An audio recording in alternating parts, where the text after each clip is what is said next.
Tom Woods Show, episode 1466. Prepare to set fire to the index card of allowable opinion. Your daily dose of liberty education starts here. The Tom Woods Show.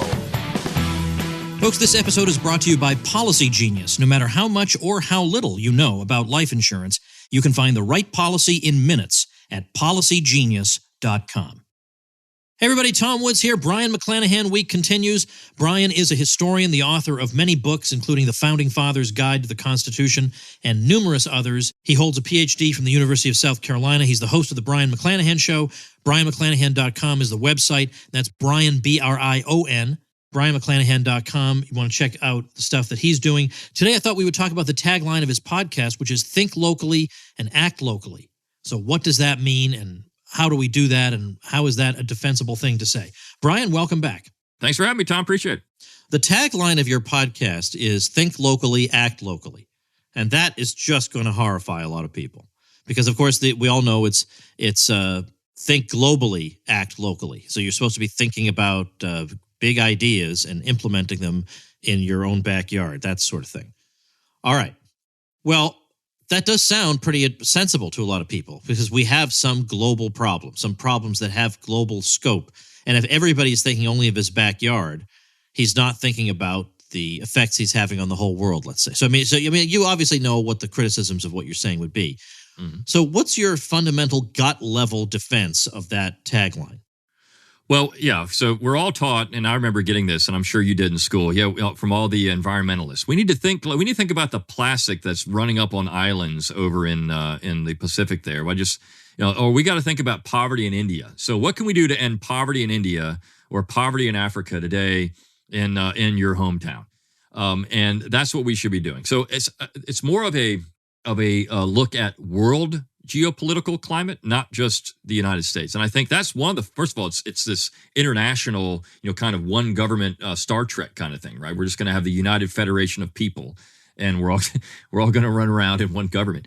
So I think that's one of the fundamental problems with it. But in reality, and I tell students all the time, I ask this question when I do government. I said, all right, look, we're here. All governments are gone tomorrow, right? So for everyone that's an anarchist that just heard that on your podcast, they're saying, yes, right? I mean, there it is. It's utopia. We just have it. But if you really think that you would miss government and all governments disappear, what level of government would you miss first? And now when I ask this question in a class of soldiers, which I have a lot, they would all say, well, the United States government, because that's where I get my paycheck, right? But if you were to ask that just about anywhere else, you were to ask it in Auburn, Alabama, or you were to ask it in Florida, right? A little small town Florida. The first thing that they might say the general government, but really when they think about it, it's the local or state government. They would miss the local government first because that's everything. If you think about what government services actually are, what you get out of it. I mean, this is when you pay your water bill, this is your water. When you pay your trash bill, that's your trash pickup. When you send your kids out to school, if you send them to the public schools, well, that's your public schools. If you call the police 911, I mean, that's the local police. They're showing up, or the fire department. They're the ones that are showing up. So you would miss your local government first. So where should you focus most of your attention if you want to change things? Does Donald Trump really, at the end of the day, other than just fun stuff to talk about, or when I'm filling out my taxes with the U.S. Congress, do those people really impact me in any way whatsoever? And I think generally the answer is no. So everything you do in your life is really locally oriented. And so if you want to make a change, if you want to have a better living situation, if your government really, well, think about your local government. If you got 50 people together and you could go protest at the local courthouse about something going on in your town, or you could take 200 people and you could go to the state capitol. Well, where would you have more impact? If you took 200 people and went to Washington, D.C., you would be like little specks on the steps there. They wouldn't pay attention to you. Who cares? But if you go to your local courthouse, they're going to listen to what you have to say. And you might know those people too. I can call my local representative on the phone because I know him. And I can say, look, I don't like what's going on here. Let's get this done. And stuff gets done. So when you think about that whole idea of how you can affect change in your life, and even take that down to the family, well, what is it you can do at your own family level to make your life better? If you're complaining about, say, filth on television, if that's not something you like, well, then just turn it off. right? I mean, if you don't want to support, take your pick of your stupid actor that likes to run their jowls and talk about something ridiculous, well, just don't watch them. I mean, it's that simple. You can make decisions that affect things one little step at a time. And I think that's where I get into this whole idea. And then, of course, we'll get into, I'm sure, this with the idea of decentralization and all of that stuff and how that would actually work. But you have to have independence in your own life before you can have any of it anywhere else. And so that really comes down to the local. All right. Of course, the American tradition, properly understood, is supposed to be one of decentralization. That's the whole thing. That's what makes the United States distinct from a lot of other places, was that it's established on that basis. It's established by a group of states, by a group of independent societies. And states in the sense of they're all independent of each other, just as France is independent of, Italy would be an anachronism in those days, but you understand the point. They really were states in the proper sense of the word. And then even beyond that, we have Thomas Jefferson with his proposal for the ward republics, which would take things to an even more local level. And it was thought that that's the normal way human beings arrange their affairs. And then you can talk about subsidiarity, which develops this further. All right. So why don't we take this opportunity then to say something about federalism, lowercase f, as part of the American tradition? Right. So when you go back all the way to 1754, and when you have the first, Benjamin Franklin proposes what's known as the Albany Plan of Union. And he writes about this. He says, well, nobody wanted to do it because the states or the colonies at this time were too provincial. They didn't want to be in a union together. They distrusted each other. Massachusetts didn't trust Virginia, and vice versa. So they didn't like each other. So each one of these little colonies had its own government. It had its own worldview. I mean, it didn't really rely on the others. And so you move forward into the 1760s when we start getting this conflict with the empire. And really that was a constitutional crisis. And it was about the proper role of the imperial power, the British, as opposed to the colonies. And when you look at, this is Jack Green, when you look at what's actually happening, who wrote a great book on this, Jack Green, when you look at what's happening, this is a constitutional crisis over the proper powers of the central authority as compared to the proper powers of the colonies. And all the domestic concerns were supposed to be handled by the colonies, and the only thing the central power could do was defend the colonies and perhaps regulate international trade, but they couldn't tax them directly. They couldn't pass the Stamp Act. They couldn't pass the Currency Act. All these things were just abridging this colonial relationship that they had. And so it really was federalism that we're talking about there. And then, of course, you get to the American War for Independence, and you've got the fact the Treaty of Paris recognizes each state individually as states. Jefferson said they were states, like the state of Great Britain, as you mentioned, in the Declaration.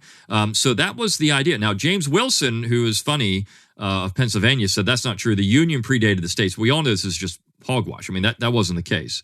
But every state wrote its own constitution. So, I mean, why have a central authority when every state has its own constitution? Now, some of the states just kept their colonial charters in New England, but for the most part, I mean, every state went out there and they wrote a new constitution. Virginia did this, I mean, most famously.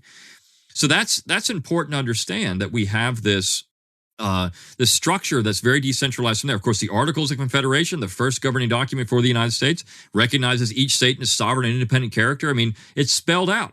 The Constitution didn't change any of that. And this was clear. When the Constitution was being ratified, it was clear that the way it was sold to the states for ratification, hey, look, we're not changing a thing. The central powers, central government has certain powers that are delegated to it. And of course, we're going to have this thing eventually, this 10th Amendment that expressly says that. But we're only the powers that are to the central. That's all we've got. James Wilson of Pennsylvania, the State House Yard speech, goes out and says this. For the U.S. Constitution, if it doesn't say we can do it, we can't do it. But the states, if it doesn't say you can do it, well, you can do anything you want, but not the central authority. So that's how it was sold.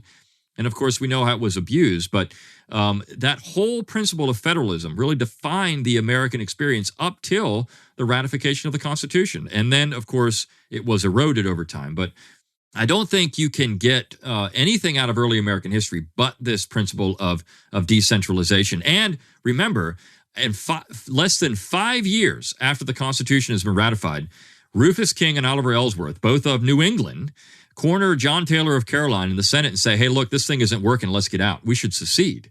So here you have two people that were part of that process. Both Ellsworth and King were very influential members in the process for the Constitution. They both are talking about secession already. We know nullification was born, at least in practice, during the American War for Independence. We're just not going to enforce these stupid, intolerable acts in Massachusetts. We're not going to do it. That's the Suffolk Resolves. It's all part of it. In Virginia, you could nullify what the state was doing or the colony from the courts. The courts would do this all the time. So all of this stuff is ingrained in America, and I think that's where people miss it when they think it's all about the American nation. We have a national government. It's just it's just completely false. It's not true. All right, Brian, we'll pick up in just a minute. I have an important message for everyone listening. These days, a lot of workplaces have some nice perks. Maybe you get a snack station. Maybe you get 15 flavors of soda water. Maybe you even get insurance. But, it's nice to have a handful of trail mix and some different flavored water, whatever. It's not enough to subsist on. Well, neither is your workplace life insurance, and that's where Policy Genius comes in. Policy Genius is the easy way to shop for life insurance online. In minutes, you can compare quotes from top insurers to get the right amount of coverage at the best possible price. Couldn't be easier to use, by the way. I've used it myself. Could not possibly be easier to use. And the Policy Genius team can look at your workplace life insurance policy and help you decide what else you might need and what you don't. And Policy Genius doesn't just make life insurance easy. They can also help you find the right home insurance, auto insurance, and disability insurance. So remember, workplace life insurance policies are like workplace snacks. Better than nothing, but not quite enough. Head to PolicyGenius.com today and find out how to supplement your workplace life insurance and better protect your family. Policy Genius. It's like a buffet made of life insurance. And what could be more delicious than that? Let's take a minute now then to talk about the different theories. I mean, probably I've covered this before, but there's so much material here. The nationalist and compact theories of the Union. And I know we don't like to use compact theory when we know it's the compact fact. It's not a theory. All the evidence is there. The evidence exists only for the compact side. The evidence for the nationalist side, I could fit on one corner of a cocktail napkin, if even that. So do you want to comment on these and why they matter? Well, sure. I mean, first of all, we have this idea that we somehow had Federalists and Anti-Federalists. It's not true. We had Nationalists and Federalists in the ratification process, or as I like to say, proponents and opponents. And when I wrote my Founding Fathers Guide to the Constitution, that was the whole point of this, to get into this idea. But the Nationalists certainly believe that, and this is James Madison now with the Virginia Plan early in the Philadelphia Convention. He says, look, we need a national government. Everything was going to be centralized. And that was explicitly rejected, right? We have to remember that this plan of a national government was outright rejected in Philadelphia. And so when the Constitution is being sold, that's one of the main sticking points, right? Is it going to consolidate power? And the proponents, the friends of the Constitution keep saying, no, it's not going to consolidate power. This is a federal system. So the nationalist position is simply expressed, I think, best by Alexander Hamilton, John Marshall, and Joseph Story. And John Marshall and famously McCulloch v. Maryland really is where he lays this out when he says, look, so we ratified the Constitution in states, but how else were we going to do it?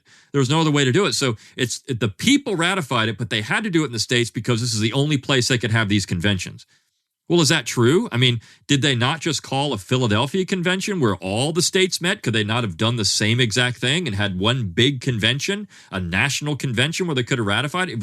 But no, and we know in Article 7 of the document, it says that this is a constitution between the states, not the people of the state, or not the people, but between the states, so ratifying the same.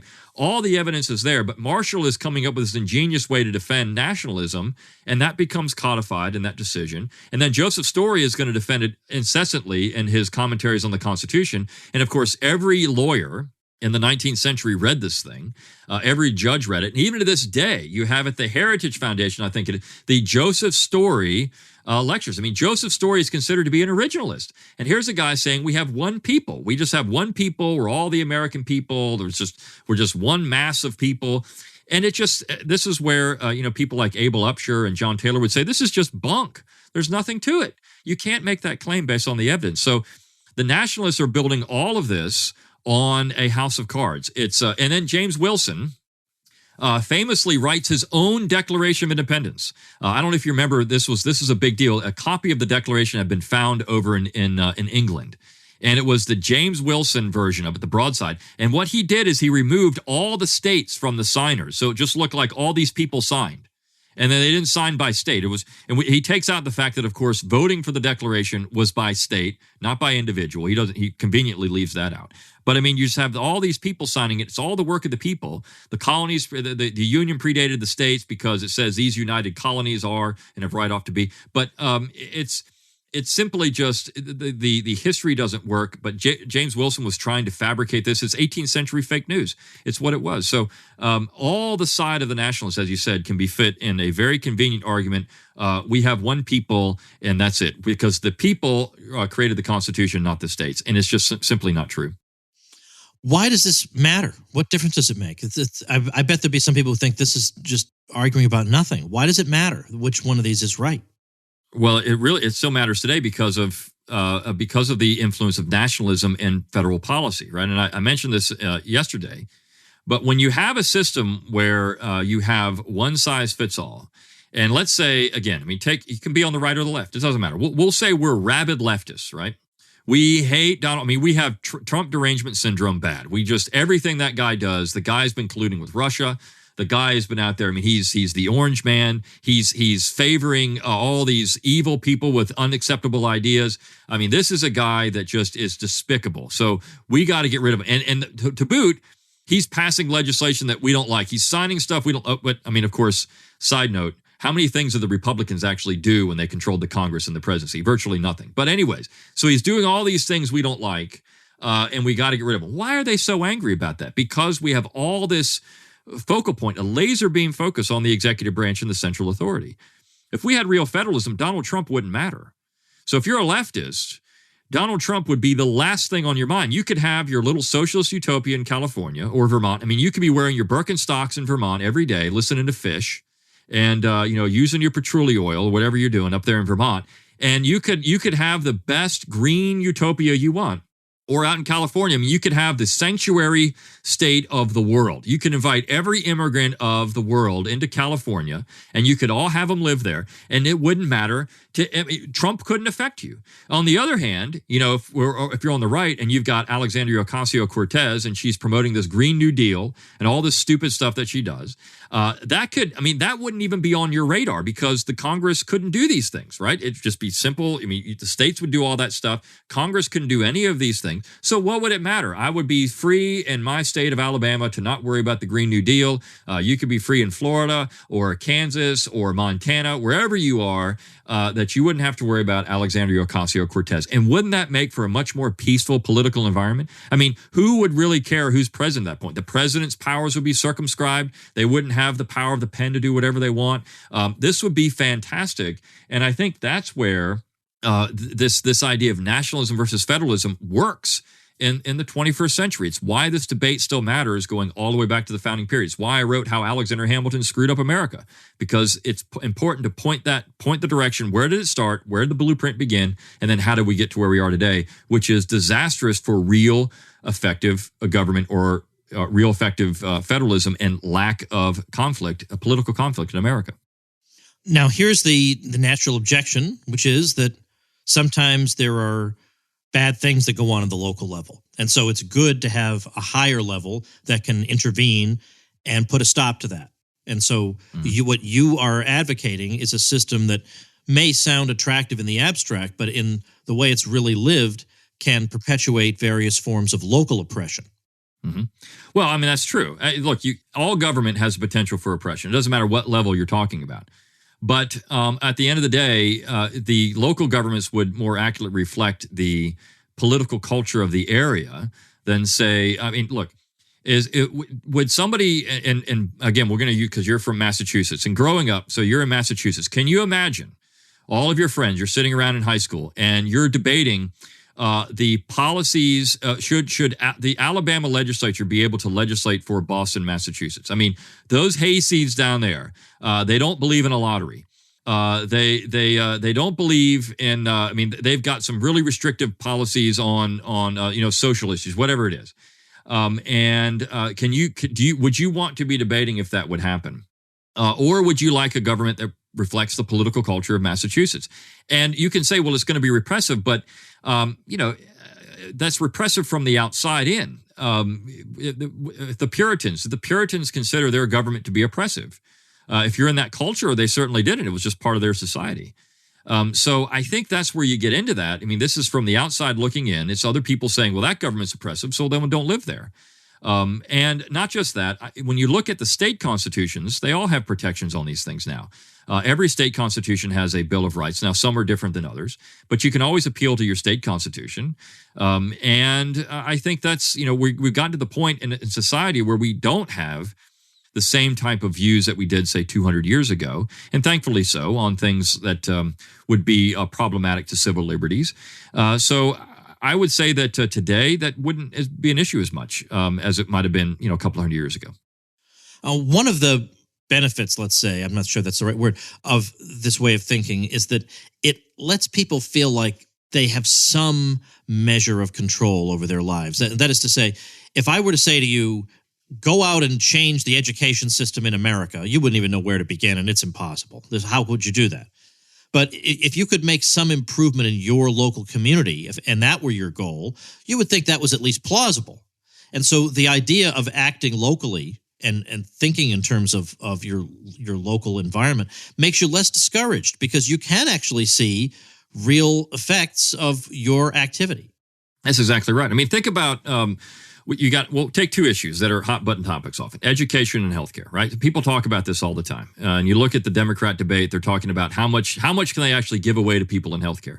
Well, if you want government healthcare, just look at the VA, right? And the VA is awful, and nobody wants the VA really, unless you just want some basic, really basic stuff. But if you have to do anything else, you're kind of sunk. So, but you look at states and innovation. Obamacare was essentially Romney care, right? So in Massachusetts, they had universal health care, and that was Mitt Romney. The states are actors and able to do these things. If you really like socialized medicine, if this is for you, well, why does it need to be the entire United States doing this? Why can't you have it in Massachusetts? Or why can't you have it in Alabama? Why can't you have it in California? So, this is, and you can affect those areas a lot more easily than you can anywhere else. One of the things that I point to oftentimes is representation. When the Constitution was ratified in 1788, the representative ratio there for Congress was 30,000 to 1. And when you think about that, this is what Washington said was effective for good representative government, 30,000 to 1. So at that time, and you're thinking about, we got 30,000 to 1. He said for a general government of general purposes, or what we had, that's what you would need. Well, the representative ratio today is about 750,000 to 1. So how can you have good government with your constituents when you're representing 750,000 people? It's impossible. But at most of your state level, you have that representative ratio of, say, 30,000 to 1 or 40,000 to 1. The worst is actually California. Theirs is like 300 and something thousand to 1.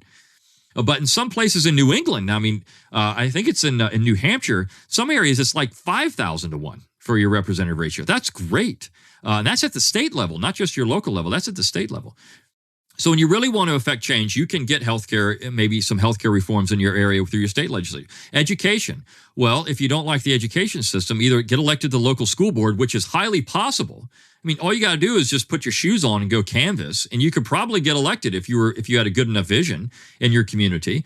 Or maybe look at private school. Or if you can't afford that, look at homeschool, because these are ways that you can change the perspective by doing something in your own backyard. As they say in the South, sweep around your own back porch, right? Sweep around your own back porch. Worry about what you're doing, and then you're creating people that will go out in the community that will be different, and they can affect the community that way too. So. It's a positive way. You can actually do something about your environment. You can do something about your circumstances that will change not just where you live, but also change your worldview to make you more positive about things. If all you're worried about is, if I can't change Trump, I'm going to go out and scream at the sky. And think about, this is where people are really demented. If Trump is going to affect me so much that I'm going to go out and scream at the sky because that's going to ruin my life. Well, how so? If they just thought for a second, if I can take care of something here in Illinois, well, isn't that going to make me feel better? Of course it would. It's a positive outlook. It's something better. And I think anybody, left or right, could do this, and it would make a much happier population. All right, folks, that, in a nutshell, is the philosophy of the Brion McClanahan Show, which I think it's somewhat varies depending on your schedule, but in general, you try to do 2 episodes a week. That's correct. Yeah, I mean, if I'm not overloaded doing something else, I'll do 2 Brion McClanahan Show a week. And I don't just do it audio. You can also watch it on YouTube. So if you want to subscribe to my YouTube channel and watch it there, you can do that too. So it's a way to actually see me do the show, which I don't know, some people like that. They just want to watch me. They want to look at my books in the background and see what I've got back there, I guess. So you can do that too. All right, so BrionMcClanahan.com is the website. Remember, McClanahanacademy.com, where Brion teaches you all the stuff that's in his head there, and you can get a 25% discount with coupon code WOODS. What other code would it be? And tomorrow, it'll be a surprise topic. We're going to conclude Brion McClanahan Week. So I hope it's been great for everybody to be exposed to Brion if you haven't heard of him before. It's another good reason to join LibertyClassroom.com because Brion also teaches there. And Brion, thanks a lot. We'll see you tomorrow. Yeah, thanks, Tom. Appreciate it. All right, folks, a quick note before we depart. For those of you who are homeschoolers, if you are planning to use the self-taught Ron Paul curriculum in order to maintain your mental health, because after all, it's self-taught, so there isn't a lot of work for you to do, I do want to remind you that if you subscribe through me, you get some nice bonuses that you will not get if you just sign up directly through the Ron Paul curriculum website. If you sign up at ronpaulhomeschool.com, you get a year's membership, Basic Plus membership at libertyclassroom.com. You get an autographed copy of The Politically Incorrect Guide to American History personalized to you, and you get a special, I think it's a special 10-lecture course on the foundations of liberty that's just for people who order through my link. So 3 major bonuses that total $160 in value. You're going to get them only if you subscribe to the curriculum through me. And that's at ronpaulhomeschool.com. So check that out, and we'll see you tomorrow for the final episode of Brion McClanahan Week. Become a smarter libertarian in just 30 minutes a day. Visit TomWoods.com to subscribe to the show for free, and we'll see you next time. Like the sound of The Tom Woods Show? My audio production is provided by Podsworth Media. Check them out at podsworth.com.